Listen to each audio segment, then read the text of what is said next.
मेरे प्यारे कर्मठ कार्यकर्ता साथियों, माताओं, बहनों,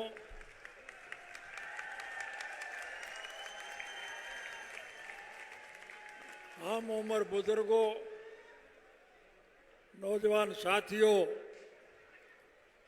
और इस कृषि प्रधान देश के उज्जवल भविष्य अजीत प्यारे बच्चों, काफी लंबे समय के बाद मुझे आप लोगों के बीच में आने का अवसर मिला है। मैं तो गांव का आदमी हूं, खेत से जुड़ा हुआ हूं,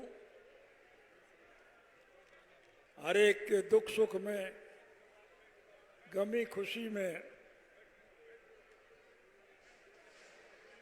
गांव-गांव में हांडना फिरना मेरी आदत रही है। लेकिन 2005 में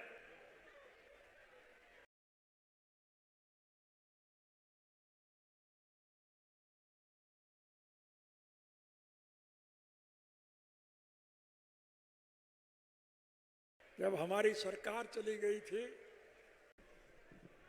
दोष मेरा यही था कि हमारी सरकार के वक्त में मैंने 30,206 पढ़े लिखे युवकों को नौकरी दिलाई थी। जिन बच्चों को नौकरी मिले उनकी तो तरक्की हो गई, लेकिन नौकरी दिलाने वाले को 10 साल की सजा हो गई। और फिर एक दुष्प्रचार फैलाया कि अब चौटाला तो जेल में मरेगा और इंडियन नेशनल लोकदल पार्टी समाप्त हो जाएगी। आप सभी बधाई के पात्र हैं कि मेरी गैर हाजिरी में आपने संगठन को पहले के मुकाबले में ज्यादा मजबूती प्रदान की थी। ये बात आप और हम नहीं कह रहे हैं, समूचे देश के राजनीतिक पार्टियों के अग्रणी नेता इस बात की सराहना करते हैं कि संगठनात्मक दृष्टि से आज इंडियन नेशनल लोकदल पार्टी का कोई मुकाबला नहीं। परिस्थितियां बदल रही हैं, हालात आपके पक्ष में जा रहे हैं। अब ज्यादा लंबा समय आपको इंतजार नहीं करना पड़ेगा।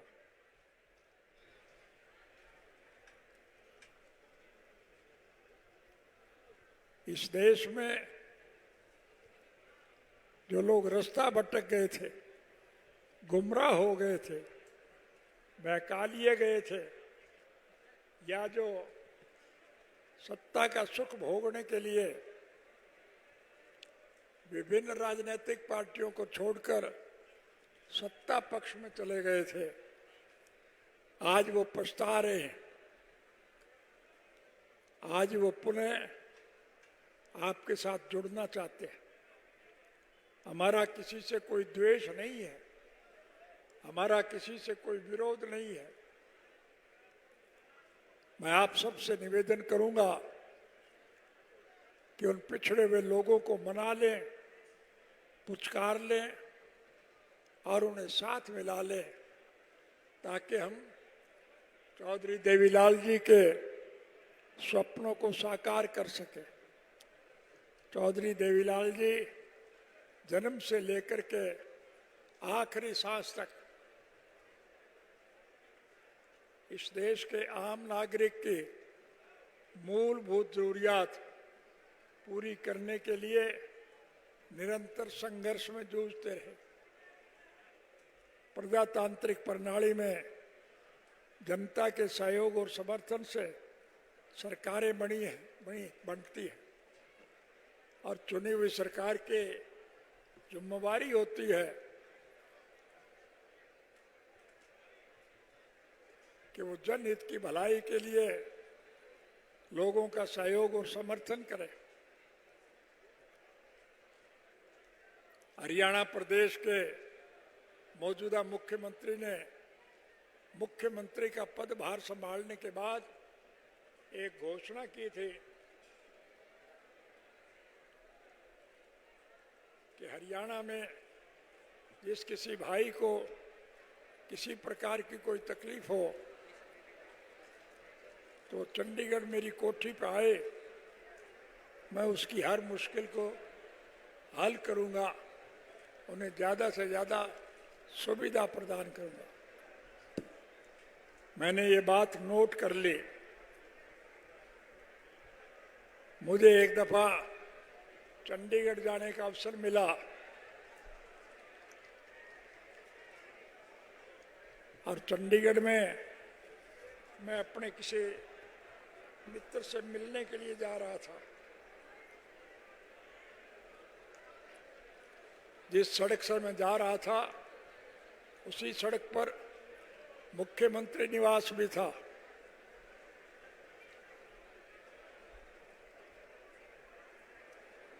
मुझे वो याद आ गया और मैंने सरकार बनने के बाद पहली कलम से एक घोषणा की कि अब आपको सरकार के पास नहीं जाना पड़ेगा, बल्कि सरकार आपके पास आएगी। प्रजातांत्रिक प्रणाली में जनता के सहयोग और समर्थन से सरकारें बनती है और फिर चुनी हुई सरकार की जिम्मेवारी होती है कि वो जनहित के कामों में रुचि ले। और कोई निकम्मी सरकार अगर ये सब करने में समर्थ ना हो तो फिर उस सरकार को बदल देना चाहिए। आपके सहयोग और समर्थन से जब हमारी सरकार बनी तो मैंने पहली कलम से एक फैसला लिया कि अब लोगों को सरकार के पास नहीं जाना पड़ेगा, बल्कि सरकार स्वयं आपके पास आएगी। और हमने एक कानून बनाया कि अब लोगों को अगर कोई कठिनाई होगी तो लोग सरकार के पास नहीं, लोगों के पास जाएंगे और लोगों की शिकायतें दूर करेंगे। ये मेरे कहने की आवश्यकता नहीं, आप समूचे देश के लोग बैठे मुख्यमंत्री का पदभार संभालने के बाद मैं जब भी किसी गांव में जाता था, सरकार आपके द्वार कार्यक्रम के तहत गांव के लोगों की दिक्कत और कठिनाइयों को दूर करता था। आप सारे लोग बैठे हैं, क्या आपके गांव में मैं आया था कि नहीं आया था? और आपने जो मांग रखे वो सारी आपकी मानी गई कि नहीं मानी गई? मैं आपके फिर वायदा करता हूं, राज बनाना तो आपका काम, लेकिन सरकार बनने के बाद आपको कोई दिक्कत नहीं होगी, आपको सारी सुविधाएं मिलेंगी। हमारी सरकार बनने के बाद जो सड़कें हमारे वक्त में बनी थी वो टूट गई, उनकी मरम्मत ये सरकार नहीं कर पाई। हम उन सड़कों की मरम्मत करेंगे और नई सड़कें और बनाएंगे। बेमौसमी बारिश की वजह से फसलों का जो नुकसान हुआ है उसकी भरपाई ये सरकार नहीं कर पाएगी। मैं आपसे वायदा करता हूं कि हमारी सरकार बनने के बाद आपकी फसल का ज्यादा से ज्यादा मुआवजा हम देंगे। इस लुटेरी सरकार ने लोगों की जेब पर डाका डालने के लिए स्वर्गीय चौधरी देवीलाल जी के द्वारा जो सम्मानित वृद्धावस्था पेंशन मुकर की थी, उस पेंशन को भी काटने का काम किया। हमारी सरकार बनने के बाद हम उन बूढ़ों की कटी हुई पेंशन का पैसा मैं ब्याज के उनके घर भिजवाएंगे। बूढ़े बुजुर्गों को 7,500 रुपये माहवार वृद्धावस्था पेंशन देंगे और केवल पुरुषों को नहीं, महिलाओं को भी उतना ही पेंशन देंगे। यानी हर घर में बूढ़े और बुढ़िया को 7,500 रुपया की बजाय 15,000 रुपया महीना आएगा। आपको कोई दिक्कत नहीं आएगी। आजकल महिलाओं को दिक्कत आती है खाना बनाने के लिए।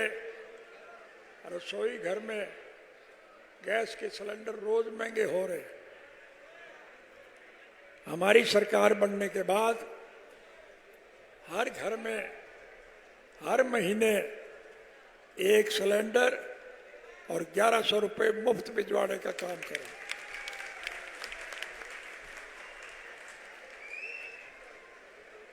हम हर बच्चे को निःशुल्क शिक्षा देंगे। पढ़ने वाला बच्चा अगर पढ़ाई के दौरान बीमार हो जाए तो उसका मुफ्त इलाज करवाएंगे। उस बच्चे के माँ बाप ने अगर किसी मजबूरी में वोट चाहे कहीं भी दिया हो, हम इसमें वोट की राजनीति का दखल नहीं मानेंगे। हम हर बच्चे को नौकरी देंगे और जब तक उन बच्चों को नौकरी नहीं मिलेगी उन्हें हर महीने 21,000 रुपये बेरोजगारी भत्ता देंगे ताकि उन्हें कोई दिक्कत ना आए। हमारी सरकार बनने के बाद स्कूलों की जो इमारतें गिर गई है हम उनकी मरम्मत कराएंगे। स्कूलों में मास्टर भिजवाएंगे। अस्पतालों में जो डॉक्टर और दवाइयों की कमी है, हमारी सरकार बनने के बाद हम डॉक्टर और दवाइयों का प्रबंध मुफ्त करने का काम करें।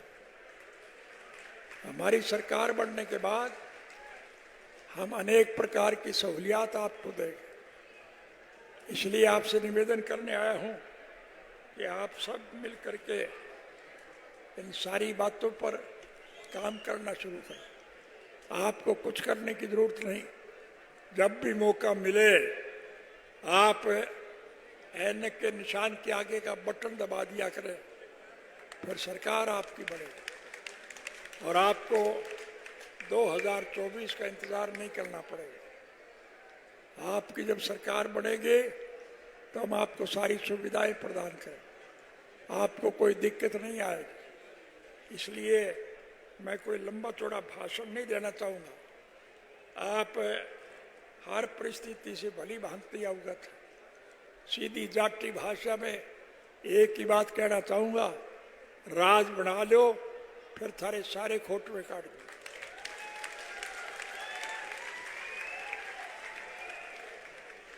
आपको मेरे कहे पर यकीन है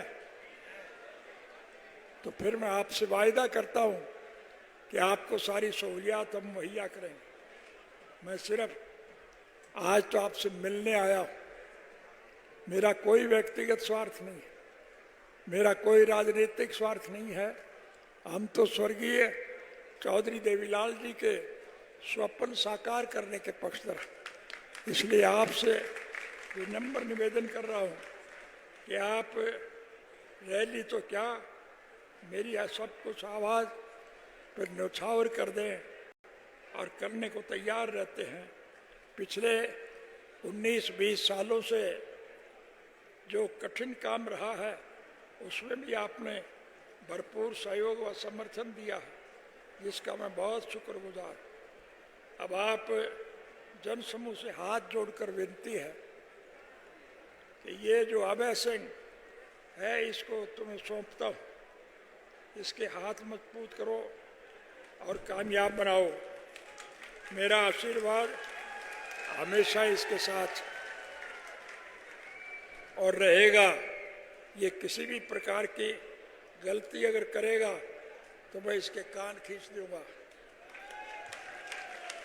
जब तक मेरी रगों में चौधरी देवीलाल जी के खून का आखिरी कतरा भी रहेगा, इस संघर्ष की लड़ाई में हमेशा आपके साथ रहूंगा इसी के साथ आप सभी को राम राम, वालेकुम सलाम, सत श्री अकाल, जय हिंद और जय इनेलो कह के आपसे इजाज़त चाहता हूँ।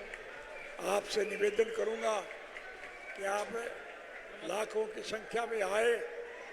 रास्ते खराब हैं, सड़कें टूटी हुई हैं, पानी से भरी पड़ी हैं, इसलिए आप आराम से जाएं, कोई दुर्घटना ना घट जाए।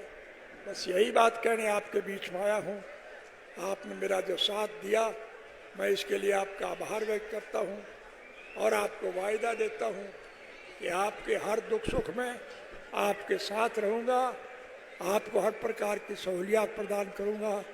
पत्रकार और छायाकार साथियों से भी खास तौर से निवेदन करूँगा कि इन सारे हालात को अपने कलम से छाप करके लोगों के पास भिजवाएं, ताकि लोग इन परिस्थितियों का मुकाबला कर सके। आप सबका बहुत बहुत धन्यवाद।